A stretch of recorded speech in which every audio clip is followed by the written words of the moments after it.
Kuroda is a sad corporate slave who had already lost all hope of fixing his miserable life, until one day, a hot fox goddess gets tired of watching him suffer, so she moves in to become his freaky housewife. It all starts during one of Kuroda's late-night sessions in the office, as his low testosterone leads him to do extra work for a lazy coworker, while the dark energy oozing out of him catches the attention of 3 fox goddesses, who then decide that he needs help. Instead of the one with 2 milk monsters on her chest, a living definition of flat surface named Senko volunteers to take care of the overworked loser. After a couple more hours of slaving away, Kuroda finally starts heading home and forces himself to ignore the grocery store because he can't even afford a snack. However, upon getting to his apartment building, he perceives something cooking and wonders who could be up so late, until he opens the door and sees Senko in his kitchen. He immediately apologizes for intruding and shuts the door, but upon seeing that it's actually his apartment, he takes another look inside and shuts the door again to check if his brain is still intact. After walking in and accepting her greeting, he realizes that even trying to talk to her will only end in him getting a special cell next to Diddy, so he throws her out and convinces himself that he just needs some sleep.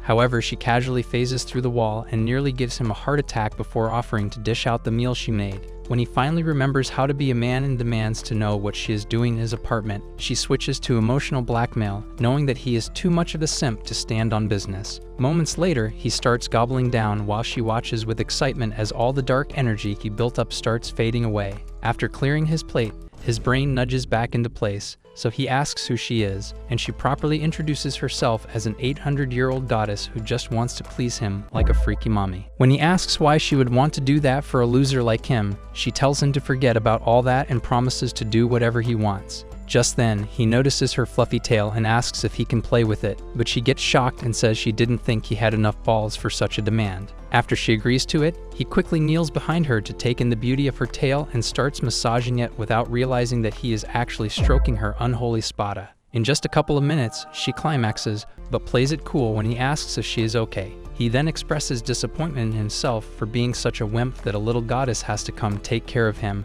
but she convinces him that there is nothing wrong with having no life and makes him spend the rest of the night on her thighs. The next morning, Kuroda drags himself out of bed for work, and after taking a look around, he becomes convinced that the whole thing was just a really good dream until he sees Senko floating in the hallway. Upon seeing the heavy eye bags on his face, she asks if it's really okay to be going to work when he barely had any sleep, but he tells her not to worry and quickly gets dressed. When she suggests getting some extra shut-eye instead, he reminds her that someone has to pay rent for the apartment, even though he barely even uses it. After he stubs his toe, she continues begging him to stay and even offers to make an amazing breakfast, but he tells her not to worry before running out the door. Just then, she comes up with an idea and quickly spreads out his blanket to make it warm for when he returns. While he gets on the nearest train for another grueling day at the office, she unpacks her stuff, which is mostly just cleaning tools, before looking through all the nice stuff he barely uses. This causes her to think about when he first moved in and was so excited to host his friends before the cruel nature of adulthood made him an antisocial loner. She then decides to make sure he never feels depressed again and starts by cleaning every inch of the apartment. Hours later, she manages to turn his light-in dumpster apartment into a 5-star room and starts working on dinner while he gets summoned by his boss for the daily verbal assault. After a couple more hours of torture, he starts heading home and wonders what she could be up to when he finally gets to the apartment building. As soon as he walks in, she notices all the dark energy still hanging around, so she tells him that she made his favorite soup and makes him sit for dinner to lift his spirits. Shortly after that, he spends a few minutes soaking up in the bath before drying off and apologizing for letting the bath get so dirty. He also apologizes for giving her a lot of work to do, but she tells him to stop and reminds him that she wants to do it. She then notices that he is still trying to dry off his ear and asks if water got inside it, so he explains how the constant yelling from his boss might have affected his ear canals. Just as he tries to reach for the earbuds, she pulls them away and offers to clean his ears instead, but he immediately refuses and says he doesn't feel comfortable letting her do that. Even after she caps about how warlords from the Golden Era would kill for a single moment of her ear cleaning, he still refuses and says his hands work perfectly. However, while trying to explain why he doesn't want to go that far, he notices her ears and becomes intrigued by the way they move. Senko notices this and realizes that it will be the only way to change his mind, so she agrees to let him play with them on the condition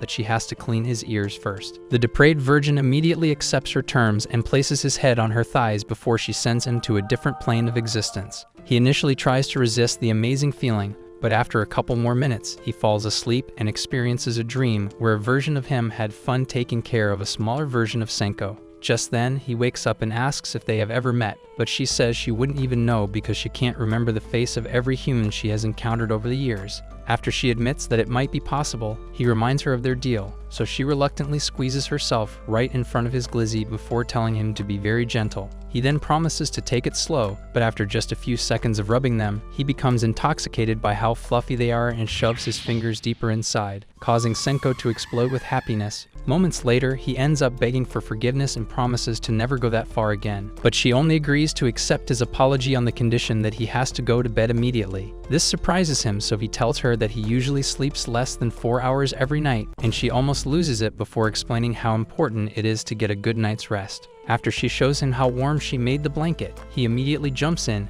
and she also decides to turn in as well. The next moment, she starts changing right in front of him, so he turns to avoid looking at her divine buns. After she tucks herself in, he takes a moment to obsess over how good she looks before turning off the lights. However, just a few minutes later, he becomes scared of the consequences of making a goddess sleep on the floor, so he wakes her up to ask if she wants to switch places. The next moment, she climbs into bed and says he should have just asked to cuddle if he wanted it that badly. While she tries to sleep off again, he turns to get a good look at her features and notices a tingling sensation in his glizzy, so he quickly looks away to stay in control. However, she notices this and pulls his head into her melon seeds before dropping her tail on his head to make sure he enjoys the night. The following day, she refuses to take no for an answer when he tries to skip breakfast, so he stays back to eat and thanks her for everything before heading out. A couple days later, Kuroto helps Senko learn how to use the gamepad and proceeds to welcome her to the world of gaming by annihilating her character, while his neighbor starts knocking outside the door. As he chases Senko around the apartment to play with her ears, Koenji starts losing patience and knocks even harder, but Kuroto remains oblivious and finally corners Senko. Just then, Koenji slams the door open and asks if he needs hearing aid, but after seeing him about to assault Senko, she quickly shuts the door and calls the police to come get R. Kelly's substitute.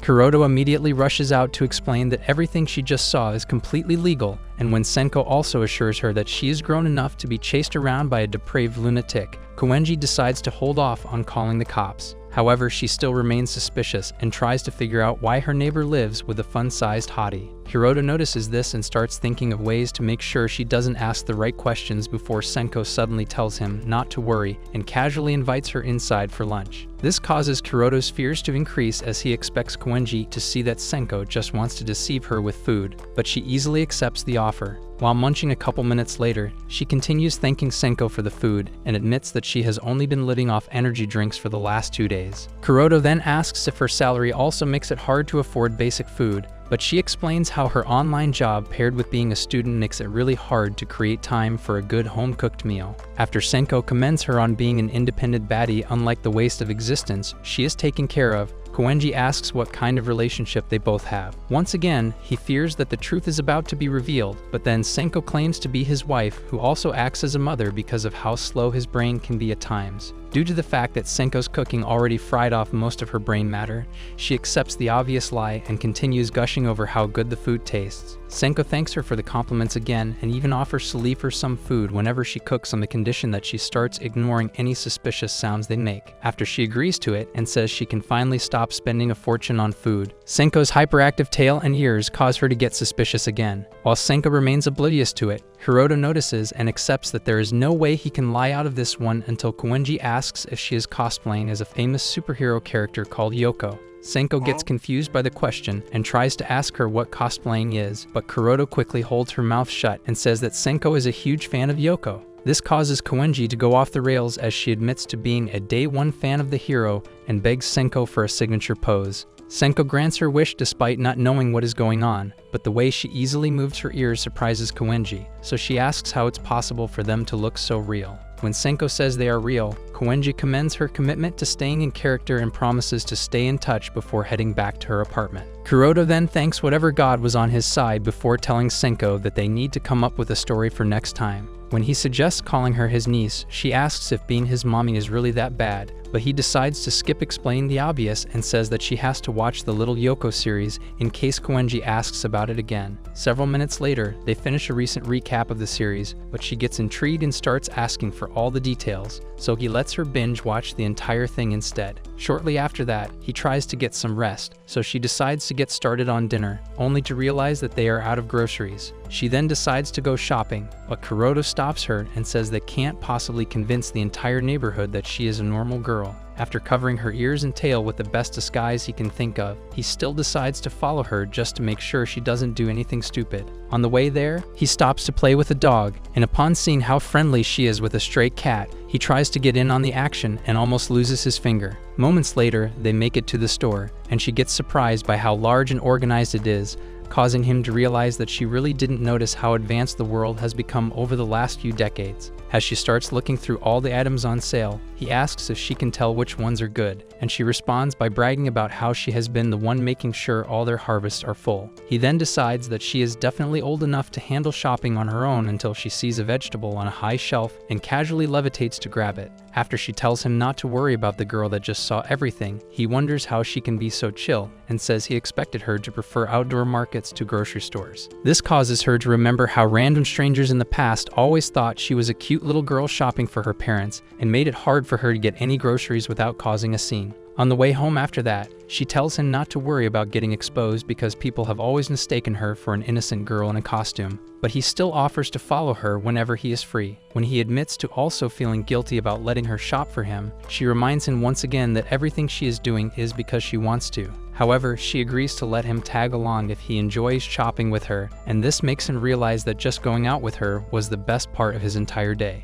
Days later, Kuroda returns from work with more dark energy than usual, so Senko promises to please him until he can't get enough since the next day is a Sunday. Unfortunately, he tells her it won't be possible because he still has to work, and when she asks why, he starts bawling his eyes out after he changes into something a little comfortable. She asks if he plans to work himself to death, but he claims he has no choice in the matter and reaches for his phone to set an alarm. She then suggests becoming his personal alarm so he can wake up with love instead of a noisy alarm. He initially tries to turn her down, saying that it won't matter since he still has to wake up early, but after seeing how enthusiastic she is about it, he accepts and immediately hits the snooze button. She then climbs in and drops her tail next to him to make sure he enjoys his sleep as much as possible. As soon as the sun comes up a couple hours later, she remembers that he has to be up on time and starts trying to wake him up. When he asks for just a couple more minutes, she agrees to it before suddenly realizing that he will be too weak and sleepy to resist her. Just then, he remembers that he has to be at the office, but she starts convincing him to get a couple more minutes of shut-eye. Despite her irresistible charm, he still tries to be a good corporate slave until she drops her tail on his face and says he can hug it as long as he wants.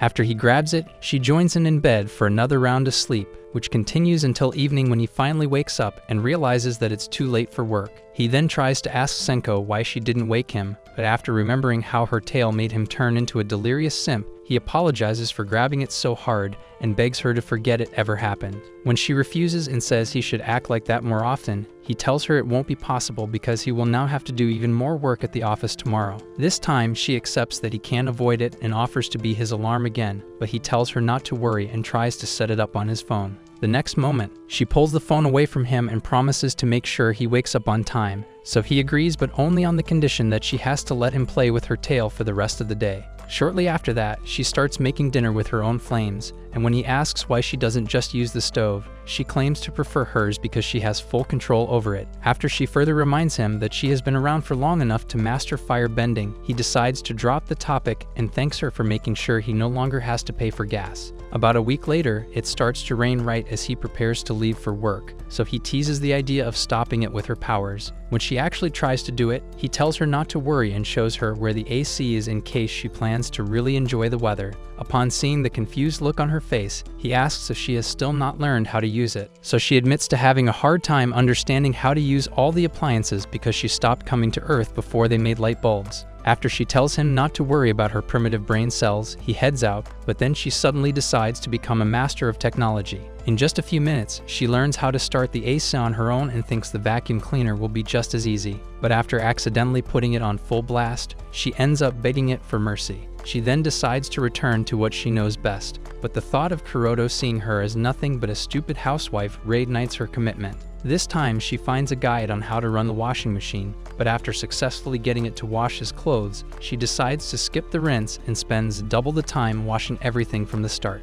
Shortly after that, she figures out the stove and rice cooker as well before spending the rest of the day preparing a special wine. However, when she finally tries to rest in the room, the ache makes it feel like she just stepped into a freezer, so she tries to turn it off without realizing that she just picked up the TV remote. She immediately tries to turn it off, but ends up increasing the volume to the max and almost blows up her ears. To make matters worse, all the other appliances start going off because she forgot to turn them off, and as she frantically tries to stop it, Koenji gets worried by the noise and considers going over. Just then, the breaker flips off, causing her to think Senko is okay, but a couple minutes later, Kuroto gets back and finds her tweaking out beside the bed. After he turns the breaker off and explains what happened, they check on the stuff in his refrigerator to make sure none of them went bad. When she suddenly starts apologizing for being useless, he rubs her head and claims to be satisfied with just seeing her face after work every day. He then takes a moment to rub her tail before they check on the rice and see that it never even got cooked. As they both try to figure something out for dinner, Shirou and Sora get tired of Senko's PG-13 style of pleasing him, so Shirou decides to go show her how it's done.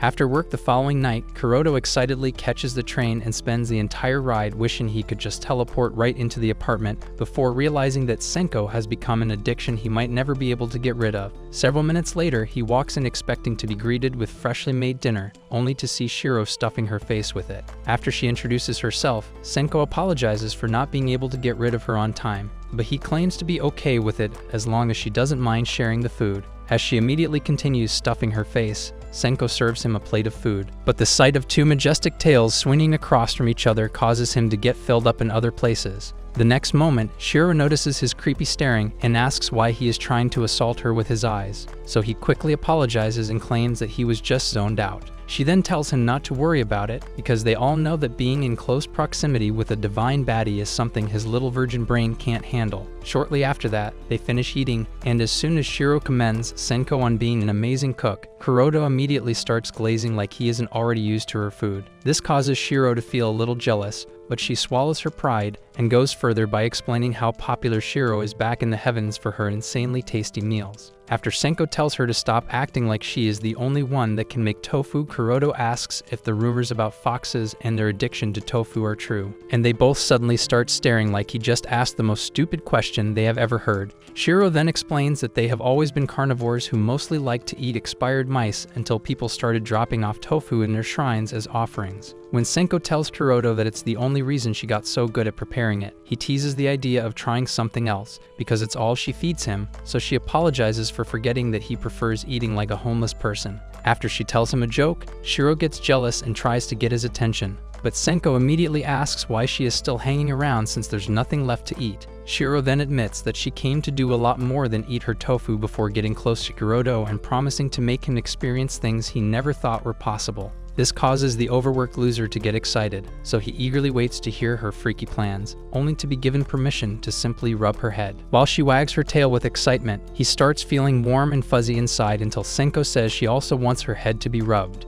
Moments later, she joins Shirou on the floor, and as soon as he starts massaging her head, Shirou tells her to step out of her comfort zone more often as she wants to experience the good stuff. Meanwhile, Kuroto drifts off into a fantasy where they fly him up to the clouds for a freaky three-way, but Shirou interrupts it to admit that she likes him. As she inches closer to tell him about a special reward, Senko tells her to stop, but she refuses and claims to be the only one capable of pleasing him. Just as he tries to explain how helpful Senko has been, Shirou decides to expose his creepy nature and suddenly cooks up a spell to expose his deepest desire. However, her plan suddenly takes a dark turn when he starts demanding for her tail and gets up to grab it at all costs. She quickly jumps into his bed and begs Senko for help, only to be ignored and left to deal with the tail-addicted freak who then tries to pounce on her. To escape him, she phases into Koenji's apartment, and the four-eyed loner quickly grabs her by the face and thanks God for granting her wish for a cat. But Shirou immediately asks if she is too stupid to know the difference between an immortal baddie and a stupid cat.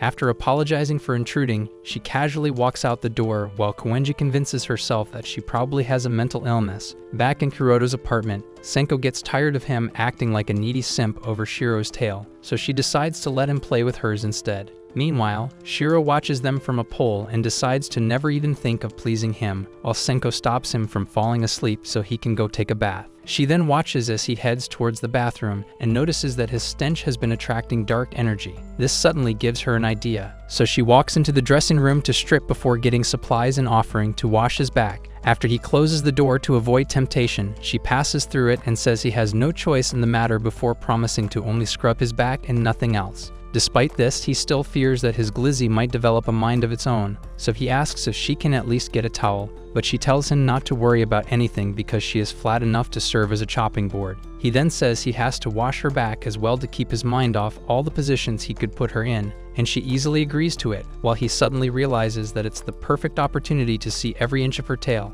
A couple minutes later, she finishes with his back and asks for her turn, so he quickly grabs the sponge to scrub, but upon seeing how little she really is, his hopes of getting rough in the sheets go out the window as he starts to wonder if she will last a single round without needing a trip to the ICU. After he rinses her off, they both hop into the bath to soak for a couple minutes and end up playing with the water instead of indulging in sinful activities. At one point, Senko admits to being worried about all the time he started spending at work recently and tells him not to let the stress build up while rubbing his head. He then promises to take better care of himself, but she reminds him that it's her job to take care of him before saying that he just has to focus on getting home early. Shortly after that, he dries off his hair in the room and starts wondering if her tail will remain soggy for the rest of the night. The next moment, she comes out with it looking better than ever before, and when he asks how she got it so clean already, she decides to explain how important tails are to fox gods. The moment she finishes with the crash course, he grabs her tail and begs for a long cuddle session before saying that he understands if she has gotten tired of his addiction to it. Thankfully, she also admits to liking how he rubs it and says she will never take away the one good thing in his life. The next morning, Shirou nearly rips Koenji's door open to offer her freaky services, but after seeing that she got the wrong place, she shuts it back, leaving Koenji to believe that her mental illness is getting worse. Upon getting to Kuroto's apartment, Senko asks why she won't just give up and warns that he might try to take her tail by force, but he promises not to force her into anything. Senko then explains that he finally got a day off and needs to rest, but Shirou still says she wants to do something fun, so he suggests playing games, but due to having the same brain capacity as a rock, she gets confused and asks what a game is. Senko then tells her to not even bother trying to understand, but she takes it as a challenge and claims it won't be a problem for a goddess like her. Minutes later, she actually manages to get the hang of it, shocking Senko, who then asks how she already knows so much about current technology. After telling Senko to try getting a software upgrade for her prehistoric brain, she notices Kuroto's innocent smile and asks if she said something funny. He claims it's nothing and proceeds to pull out a bunch of games, so she starts searching for the next one to play while Senko asks Kuroto when he became a gamer. After Shirou finds another game to play, Senko tells her that it might be the hardest one, but she claims it will be the easiest and tells Kuroto to get into a comfortable position before sitting right on his Maximus Prime. Despite the obvious green light, our clueless M-Key decides to rub her head instead of her kitty, so she starts playing and gets laid out in a matter of seconds. He then gives her some pointers, which she uses to eventually win the match before Senko comes back inside with a special snack for the both of them. As soon as she sets it on the table, Shirou rushes to eat them, and after cleaning her face, Senko tells him to have the last one so she won't eat the last one, but Shirou challenges him to a match to decide who gets to eat it. Senko immediately tells her to stop being greedy, but he accepts her challenge and promises not to go easy on her. However, once they start playing, Shirou unleashes a flurry of deadly combos and finishes him off with a perfect score, leaving him frozen in shock. Senko then crawls over to comfort him and says there's nothing he could have done because Shirou was using her powers to read his mind. As she starts munching on the last one, Senko tells him not to worry because she plans to make something even better. But once again, Shirou starts begging for it and says she can't help herself because it's been ages since she tasted her cooking. Despite the excessive glazing, Senko still refuses until Kuroto asks for another match to decide who gets to eat the snack again.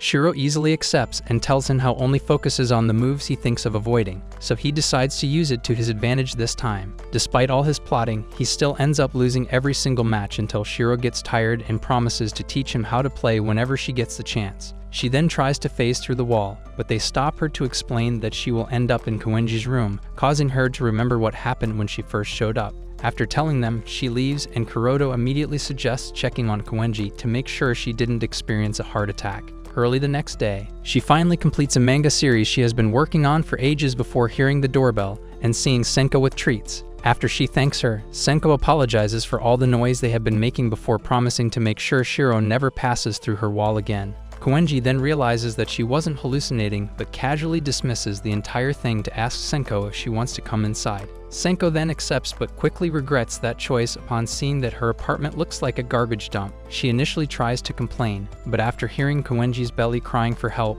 she decides to do the cleaning herself so Koenji can eat. While sending her taste buds on a trip to culinary heaven, Koenji starts to think of everything that makes Senko different from the average chick and struggles to decide if she is actually hiding a secret. Meanwhile, Senko decides to use her powers to make the work faster and manages to clean up the entire place without Koenji noticing what just happened. Several minutes later, she finally turns around and barely believes that they are still in her apartment before thanking Senko for all her help. When Senko tells her not to worry because she actually enjoys being a maid, Koenji takes a moment to think of a better way to express her gratitude before getting an idea. She then proceeds to scatter the wardrobe Senko just cleaned up to find a cosplay outfit, but upon seeing it, Senko gets creeped out and asks why she already has a perfectly fitted dress stashed away just for her. Koenji quickly dodges the question and tells her that wearing it will definitely make Kuroto happy, so Senko reluctantly agrees to put it on. The next moment, Koenji completely loses it and starts a photo shoot while fighting the urge to pounce on her, and after compiling enough pics for an album, she tells Senko to accept it as her way of saying thank you. This surprises Senko, so she asks Koenji if she really wants to part ways with such a valuable outfit, and Koenji replies that her overgrown fupa will make it impossible to slay in cosplay, which is why she stashed it away in the first place. Hours later, Kuroto gets back from work and receives the shock of a lifetime when Senko greets him in the outfit, so he closes the door to get his thoughts together. However, she immediately phases through the door to ask if he hates maids, so he ends up explaining how seeing her like that almost caused him to lose control. After she tells him about her day with Koenji, he mostly gets curious about the fact that she conveniently had the perfect size for her, but Senko continues yapping about how good it feels, so he decides to stop asking questions. When he suddenly says he prefers her regular clothes, she gets shocked and thinks his initial reaction was all a lie until he explains how seeing her in her natural state always makes him feel at ease. This causes her to feel stomach butterflies for the first time, and he takes it a step further by claiming that he will never get used to coming home and fluffing her tail every night.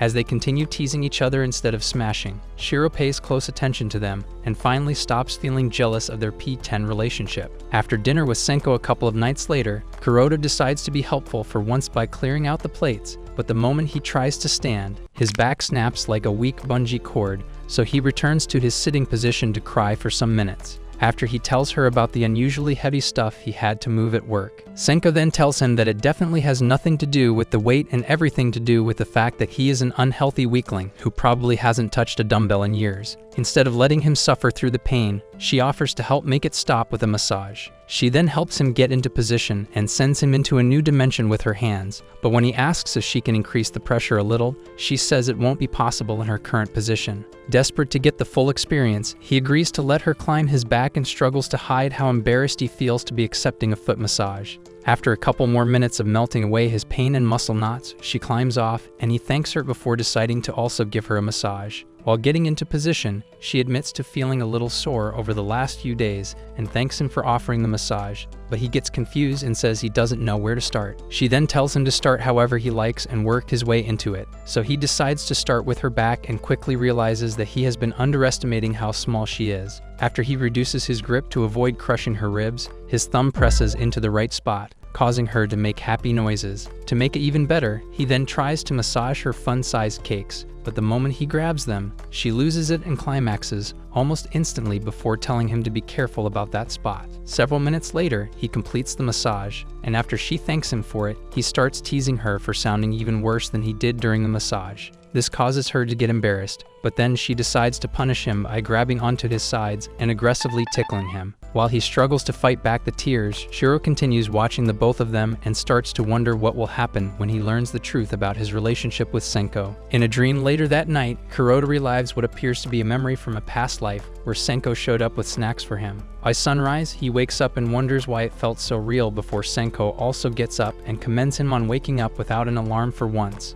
After eating breakfast, he prepares for the office, and she promises to make his favorite for dinner before they see Koenji on her way to take out the trash. Senko ends up helping her as usual, and after she waves Kuroda goodbye, Koenji says she noticed how happy he always looks and asks if he is still having a hard time at work. Senko first agrees that he does seem to be in a much better mood than when she first entered his life, and tells Koenji not to worry about the stress from work because she can always make him feel better with a At the office several hours later, Kuroda finally completed his project, but Mitaka shows up right on time to tell him that he has to start over because the rest of the team found problems with the original draft. Despite clearly seeing that he is just trying to avoid doing the work himself, Kuroda decides to start over and ends up staying until late night. By the time he finally completes it for the second time and leaves, he sees that the last train has already left and decides to go spend the night at the office. However, on the way there, Shirou shows up and he immediately starts asking if it's safe to be outside so late looking like that. After he covers her up with his jacket, she tells him to stop being so worried because she made sure no one saw her. She then tells him to focus on becoming less of a pushover so Mitaka will stop dumping all the work on him. She also offers to help him get home because Senko will probably get upset if he spends the night without him, but he gets confused and asks how she plans to get him there without the train. After reminding him that she is a demigod, she demands for a special kind of payment if he really wants her help getting home, so he takes a trip to the nearest convenience store to get her a corn dog. At a park moments later, she takes her first bite and starts acting like she just tasted culinary perfection while he watches her and feels happy to see that she is enjoying it. He then gives her a popsicle as well, but she immediately bites through the whole thing and regrets it the moment a brain freeze sets in. After a couple more minutes of chatting, she decides to take him home and opens up a portal through a spirit gate. Once inside, she explains how she made the shortcut for walking through the clouds and claims to actually hate using her powers because of all the stress it puts on her body. The next moment, she asks if he has any idea why Senko is so addicted to pleasing him, but all he can think of is how she always claims to like being his freaky maid. After she tells him that it all began with one of his ancestors, he remembers the dream and realizes that she probably just likes him because they both look similar to each other. When Shirou says that she is only using him to remember the life she had with his ancestor, he takes a moment to express his sadness before claiming to be okay with it, because that would mean she is truly happy to just be around him. Upon hearing this, Shirou says that she only told him to see if he would act like a possessive creep and get mad at Senko for using him before promising to stop treating him like a human chair whenever she decides to stop by at his place. Moments later, she kicks him out and explains that they are in his neighborhood in case he is too dumb to remember the directions. As soon as he gets home, Senko welcomes him with a hug, and after he grabs her tail, she asks where his jacket is before smelling lady perfume. When he explains what happened and says Shirou is still with his jacket, Senko pretends to be heartbroken to tease him before saying that she already ate all the food she made him because she thought he wasn't coming back. After he gets upset and says he was actually looking forward, she tells him to relax because there is no way all that food can fit inside her. Several weeks later, Kuroda gets excited for his first summer break, and Senko also tries to suggest activities they can try out until he tells her that the break only lasts a single day. As the initial wave of excitement turns into sadness, he decides to just spend the day relaxing at home with her, but Shirou suddenly pops in and claims to already have the perfect plan. Moments later, they get to a beach and end up bringing Koenji along as well. After saying that she never thought such a nice-looking beach was close to their place, she realizes that she doesn't even remember leaving her place. While Shirou starts distracting her, Kuroda thinks back on how they basically kidnapped her before agreeing with Senko that Shirou needs to be more careful.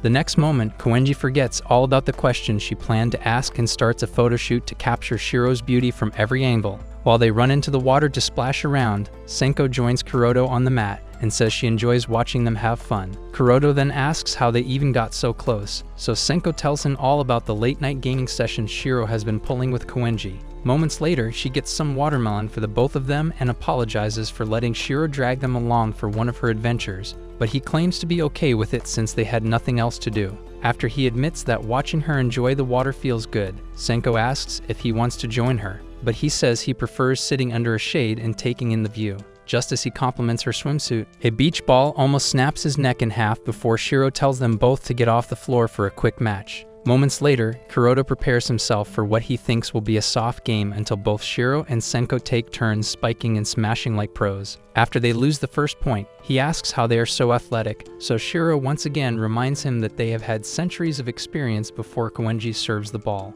This time, he ends up getting the point, and while Senko compliments his level of skill, Shirou tells Koenji to make sure she scores the next one. They then spend the following minutes giving it their all until they get tied up for the last point. Shirou then tells Senko to go all out before Koenji serves the ball, so as soon as Kuroto sets it up, she charges up like Goku and jumps for the perfect smash only to get defeated by her own spine. Back at the mat moments later, Kuroto tells her not to worry about it, and she explains that it was probably because she didn't warm up before the game. Shortly after that, Koenji completes a sand sculpture of Senko, and Shirou immediately takes all the credit even though she only washed. Koenji then tries to nap right there on the sand, but Senko suggests getting food instead. When Shirou says they should probably do a barbecue, Kuroto tells her it would be impossible since they need a whole setup, but then Koenji whips out an entire grill from one of her bags. She then explains how she got fed up with work one night and wished she had a nice spot to go have fun. Shirou, who was with her at the time, promised to bring her to the beach before suggesting a shopping spree to ease her stress in the meantime.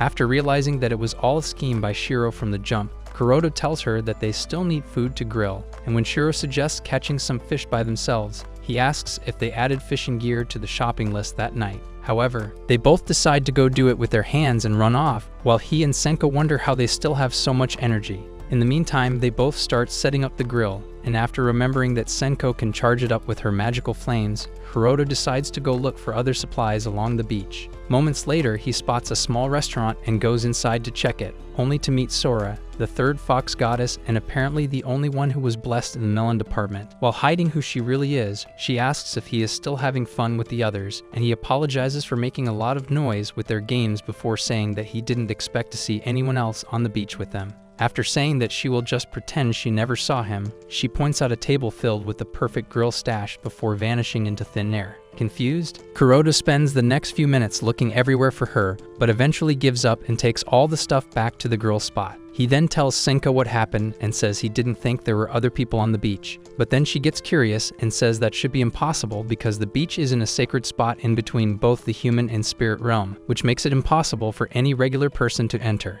When she asks if he actually met a human, he pictures the smile on Sora's face and starts to think she might actually be a monster who just let him escape because she was bored. After he begs her to stop putting scary thoughts into his head, Shirou returns with a handful of seaweed, while Koenji follows behind her with a stick and expresses how disappointed she is before seeing the table of seafood. They both immediately ask how he got it, so he explains what happened at the wood shack before they start grilling. The next moment, Shirou challenges Koenji to the fastest shrimp snatch, and after winning, she immediately regrets the idea when the heat nearly sears off her palm. While they go on to spend the rest of the day eating and enjoying the beach, Kuroto observes with a smile on his face until dark. Senko then joins him to light fireworks, and after she says it had been a very long time since she last saw one, he tells her about how good he felt spending the day with them before saying that his job will definitely erase all the good memories as soon as he clocks in tomorrow. After telling him to focus on enjoying every moment, she decides to give him a lasting memory by creating tons of fireballs. As they all get immersed in how good it looks, Sora decides to stop creeping and uses another vanishing act to leave. The next morning, Kuroto manages to prepare for work on time, but a food channel distracts him with the famous cheese dish he has been craving for ages. By the time Senko notices and reminds him what the time is, he quickly puts on his jacket and heads out, while she continues watching the show to figure out why he is so in love with the dish. Later that morning, she goes over to Koenji's place to ask her for help, and after explaining that she is only good at making Japanese dishes, Shirou starts talking about how amazing her meals always are. Senko then asks if it's really okay to stop her work, but Koenji claims it won't be a problem because she is already too tired to continue anyway. Moments later, they both join her in the kitchen, so she tries to explain how all the different ingredients work, but Shirou loses her patience and decides to taste an uncooked piece of macaroni. After almost losing her fragile teeth, she asks why it's so hard and tasteless, so Koenji explains how it works before getting a pot of water to start boiling it. The next moment, Shirou decides to handle the boiling with her fox flame, and when Koenji glances over, Senko panics and thinks their secret is about to be exposed. However, Koenji's poorly coded brain cells lead her to believe that Shirou is just pretending to be a firebender even after she triples the size of the fire right in front of her. As soon as the water starts to boil, she tells Senko to pour in the macaroni before showing her how to chop up the bacon and other important ingredients. After Shirou joins her to pour in the macaroni, Senko stops her from sneaking in a whole bottle of sugar before pouring the macaroni into a bowl for the microwave. Koenji then tries to find the cheese and sees that Shirou has already eaten half of it. Despite this, they still manage to get enough for the whole dish, so Koenji slides it into the microwave before explaining how it works to Senko and teasing her for always acting like an old lady. Shortly after that, Koenji pulls it out of the microwave, and Shirou immediately grabs a spoon to get the first bite. They then spend the following minutes giving their mouths a taste of heaven before Koenji commends Senko on getting it right on her very first try. She also promises that Kuroda will love it, and after Senko says she feels confident enough to make it on her own, Shirou once again takes all the credit like she did anything besides trying to ruin the entire process. Several minutes later, Senko cleans up the entire kitchen and thanks Koenji for all the help again before asking if she would like to cook with her sometime in the future. Just as she says yes, Shirou offers to help again, but they tell her to focus on her games instead. Later that night, Senko puts her skills to the test by making the same dish on her own for Kuroda, and after taking the first bite, he gets surprised by how good it tastes and asks when she learned to make Western dishes. She then tells him all about her day with Koenji and Shirou before listing out all the special ingredients she added to make sure he enjoys every bite. While they continue eating, Koenji tries to complete her latest project, but then Shirou tells her to stop and come eat the food she just made. This causes Koenji to get excited, as she never expected Shirou to make herself useful. But after seeing that it's actually an instant ramen cup, she almost kicks the worthless fox goddess out. However, Shirou claims that she spent a lot of time getting her flame to the right consistency for the cup, so Koenji decides to eat it, but immediately regrets it after tasting an ungodly amount of sugar in it. Days later, Kuroda returns from work and immediately heads for the AC before taking his jacket off and saying that the recently hot weather has only made his life as a salaryman worse. After asking why he puts himself through the torture of wearing a suit, Senko asks if his long hair also adds to the discomfort, and he admits to needing a little trim before saying that he just doesn't have enough time to get a haircut. The next moment, she offers to cut it for him instead, but he immediately asks if she knows any 21st century hairstyle just to make sure she doesn't plan on turning him into an ancient Japanese warlord. After she explains how she spent the last few days reading up on men's hairstyles and cutting techniques, he agrees to let her cut it, and she starts by accidentally cutting off a huge chunk of his hair. He notices the sudden snip and asks if he needs to worry, but she claims it's all under control before proceeding to change his identity multiple times with the most outrageous cuts known to man. Minutes later, she finally gets the hang of it, and while she takes her time getting all his edges right, he reminisces on the days in his childhood when his mom would also take her time fixing up his hair. A little while after that, she wakes him up so he takes a look in the mirror, and after seeing that she didn't completely ruin his already terrible face card, he thanks her and stands up to go wash it. However, she tells him not to worry about doing it himself, but after resting his head on the bath moments later, he tells her to stop because letting her wash it will be too embarrassing for him. To shut him up, she drops her tail on his face, and as soon as her fingers start running through his head, he slips into one of his usual fantasies to take in the full experience. After the wash, he begs her to become his personal barber, and she agrees to it before saying that she didn't expect to get it right since she was only copying what she saw on the tutorial videos. Upon hearing this, he asks what she means, and she explains that she has never actually cut hair before, but says he has nothing to worry about because she can easily fix any mistakes, like when she cut off the first chunk of hair and immediately reattached it. This causes him to fear that she just stitched patches of hair to hide the damage she did, but after he runs his hands through the hair to check for more mistakes, she tells him not to worry about it. When he says it wouldn't have actually been a problem if she made a little mistake, she offers to cut it again next time, but he refuses and says he would rather get an actual hairstylist. Hearing those words almost gives her a heart attack, so he decides to stop messing with her and says she can use him as her test subject whenever she wants. She then thanks him for being the reason she has tried so many new things and promises to get better at pleasing him. Weeks later, Senko wakes up before Kuroda and forgets to act her age as soon as she sees that it's snowing. After minutes of watching it build up across town, she calls him to come take a look and gets surprised when she sees him getting ready for work, so she asks how on earth he plans to reach the office in such terrible weather. He then reminds her that it's the only way to make sure they have enough money to keep the apartment and says the company would have sent a memo if they actually valued his life over profits. Senko still tries to stop him by saying the trains have probably stopped working, but he says there will definitely be a couple still running before heading out. He ends up dragging her along as she refuses to let him go until he gets a memo from the company and tells her not to worry about spending the day alone anymore. Just as he finally takes the time to look at the snow, she drags him outside for a closer look and ignores all his requests to go back inside where it's warm. When she suggests playing around in the snow, he refuses and reminds her they are both way past their healthy years, but she tells him to stop giving excuses, However, he still refuses to make snow angels, so she gets upset and walks off. While walking behind her, he starts to notice how good her tail and ears look with all the snow around and decides to focus on that instead of the brutal cold. She eventually notices the warm smile on his face and asks if he is finally ready to enjoy the snow, but he apologizes for the confusion before saying that he just finds her a lot more attractive than usual. The sudden compliment causes Senko's prehistoric mind to implode, so Kuroto gives her a minute to gather her thoughts. The moment he starts thinking about how he is too old to be playing in the snow, she throws a snowball at his head and reminds him that she is over 800 years old and still thinks there is nothing wrong with a little harmless fun. After finally agreeing to it, he tries to attack her with snowballs but ends up taking multiple hits until he falls into the snow. Upon seeing that he isn't getting back up, she asks if the snow broke something in his fragile body, but he claims to just be enjoying the snow like she told him to. She then decides to join him and dives headfirst into the biggest pile she can find. After he starts laughing at how funny she looked with her tail sticking out, she falls beside him, and they end up spending the rest of the morning telling each other jokes. Hours later, Koenji decides to come out for some fresh air and immediately regrets it after the cold penetrates her entire body. But then she sees Senko pushing an enormous pile of snow. Thankfully, being on the same Ike level as a literal rock causes her to think it's perfectly normal. So she heads back inside to keep herself warm. Minutes later, Kuroto gets back inside and Senko decides to get some work done. But as she tries to grab her sandals, something pops in her back, so Kuroto tells her to stop diving into random piles of snow. As he then starts taking off his jacket, she decides to go prepare a warm bath, but after she turns to leave, he remembers that he hasn't touched her tail all day long and asks for the usual. Despite knowing what it does to her, she accepts and ends up struggling to keep her juices from spilling out while he runs his finger through every part of her tail. Shortly after that, she develops a fever and decides to put a ban on tail rubs so she can take a break from him.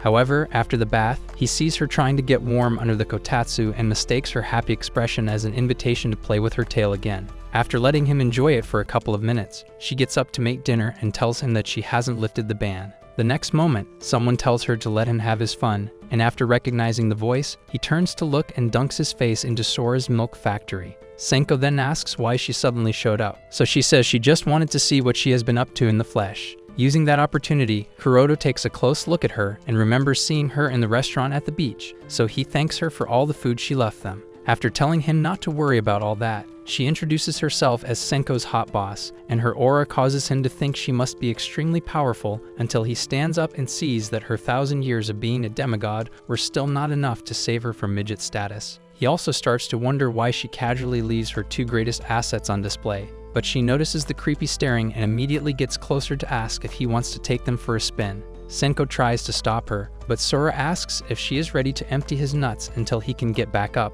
causing Miss Goody Two Shoes to freak out. Sora then gets even closer to him and tells him to stop acting like he doesn't want to, so he asks to fluff every single one of the tails. Just then, Senko drops her tail on his head and says he doesn't need anyone else, so Sora decides to leave just to avoid getting traumatized by him. Before leaving though, she stops and tells him to fix the way his face always looks tired because his currently sad life is nothing compared to what's going to happen soon, but he gets confused and asks what she means. Instead of making sure he understands, she wishes them both luck before taking off again. Kuroto then tells Senko that he didn't expect such a tiny creep to be her boss, and after Senko tells him to never make the mistake of underestimating her, she gets pissed at him for trying to rub another tail when he already has her own. When he asks if she is just jealous, she loses it and claims to only be worried about what Sora could have done to him. Shortly after that, she serves him dinner while still being upset. But he decides to ignore her until he takes a bite of the fish and realizes that she made the one thing he hates just to punish him.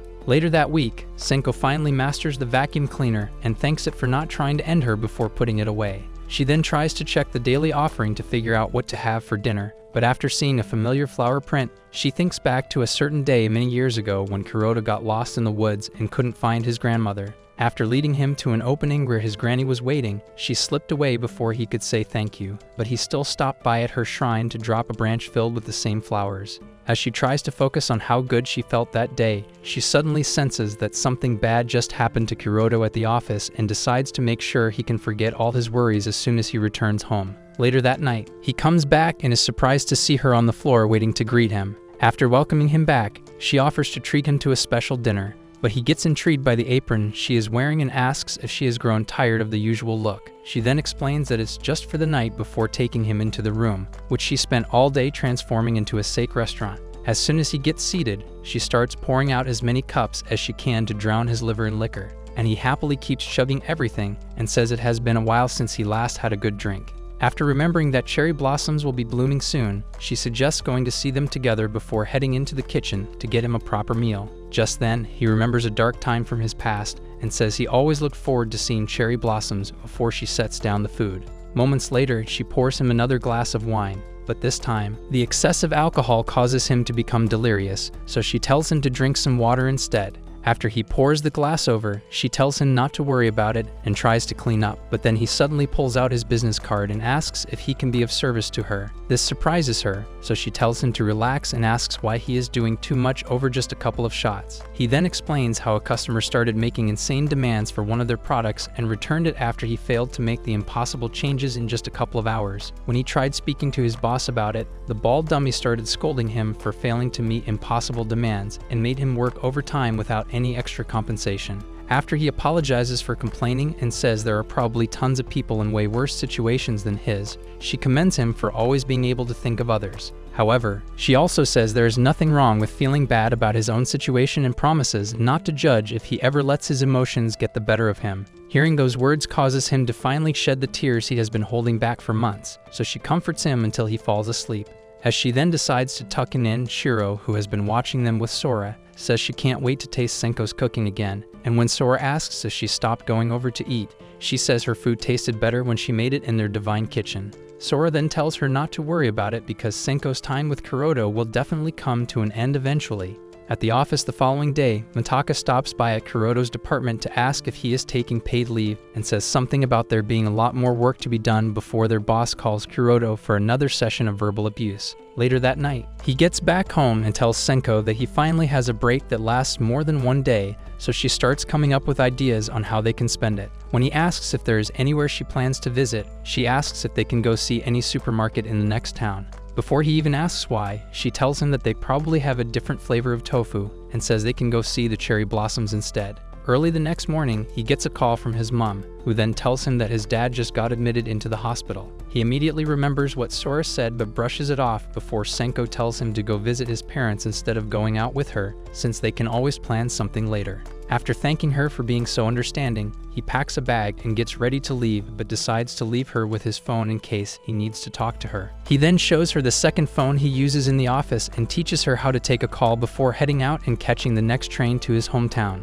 Once there, he finds a bus heading to the hospital and sees his mom in the waiting hall as soon as he walks in. Shortly after that, she takes him back home and apologizes for making him worry before explaining that his dad just tripped and broke a bone after getting a little too drunk. While they continue talking, Senko also packs up her stuff and leaves his phone behind before Koenji shows up to drop her food box and thank her for the amazing meal. Upon noticing her bags, Koenji asks if she is taking a trip or something, but Senko simply says she is heading out for a bit and tells her to take her clothes in because it's going to rain soon. This surprises Koenji because the weather report she watched earlier said to expect clear skies, but after Senko leaves, the entire city gets covered in a heavy shower. By then, Kuroto has just stopped by at his grandmother's grave to offer prayers, but then he notices a plum tree and remembers the day Senko helped him find his way out of the woods. After thinking back on the dream that looked like a memory from a past life, he realizes that Senko had really always been there for him, so he calls her and gets surprised when she doesn't answer.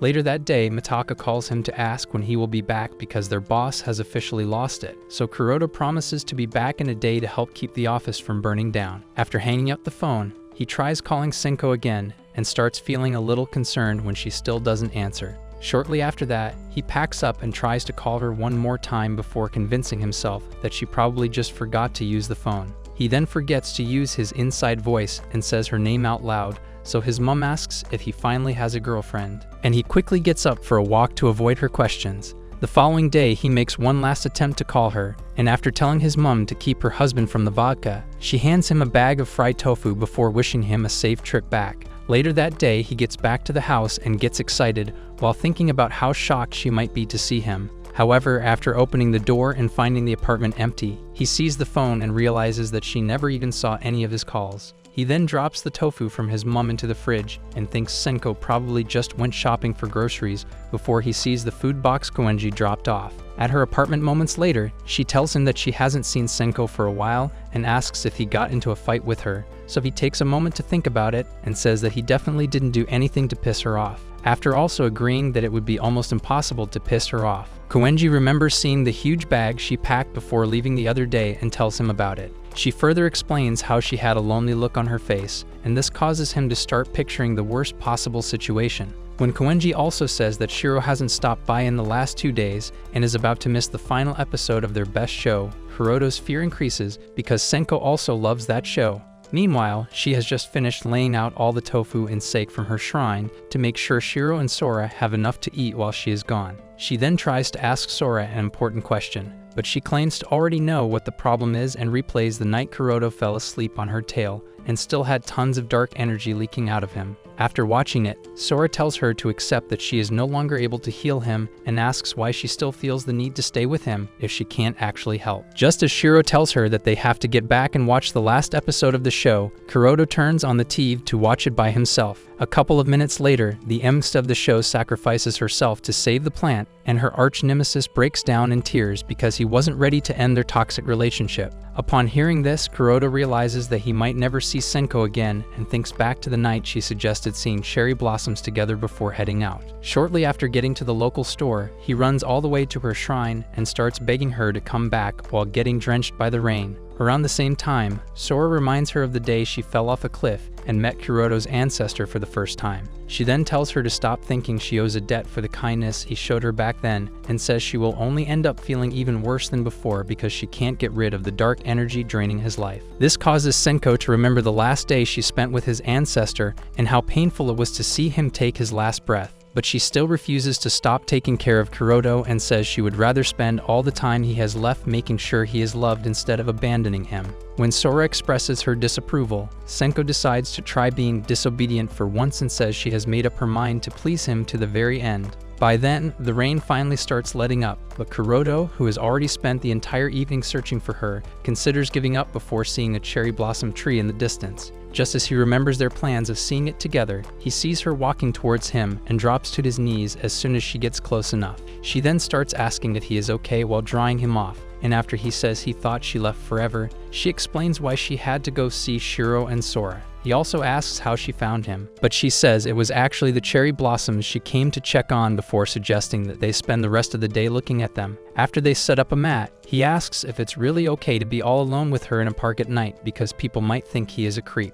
However, she claims it won't be a problem because she set up a magic barrier to make sure no one can see them. She then starts him off with a tasty cup of sake before setting up a small feast and telling him to eat until his belly fills up. Moments later, he notices that she is getting a little tipsy and says he thought she was a good drinker. After explaining that she controls how fast her liver processes it, she tells him to shut up and focus on enjoying the night before placing his head on her thighs for an even better view of the cherry blossoms. Just then, he sees her hairpin and remembers the first day he saw her many years ago. So he gets up and says he knows she has been watching him since he was little. When he tries to thank her for everything, she stops him and says the only way she will accept his gratitude is if he fully commits to letting her become his mommy. After she pulls him back into her thighs, he tries to fall asleep but suddenly realizes that all the booze has knocked her out, so he tries to wake her up but ends up joining her in Snoozeville. Shortly after that, Shirou shows up with Koenji to share the rest of the food. Koenji then tells Shirou that she saved the last episode of their show, so Shirou thanks her for using her slow brain for once before they all watch it. The next day, Kuroto leaves for work as usual, but for the first time since he joined the employment sector, his boss cracks a smile because Kuroto decided to bless his taste buds with Senko's cooking. As the day progresses, Shirou and Koenji return to their usual routine while Senko cleans up the apartment and looks forward to seeing Kuroto at night. After an unusually good day at the office, our underpaid MK finally returns to spend the rest of the day playing with her tail. That's it for this video, folks. Kuroto might finally decide to use his magnum on Senko in the next part, so comment part 2 if you want to see it, and don't forget to leave a like if you enjoyed the recap.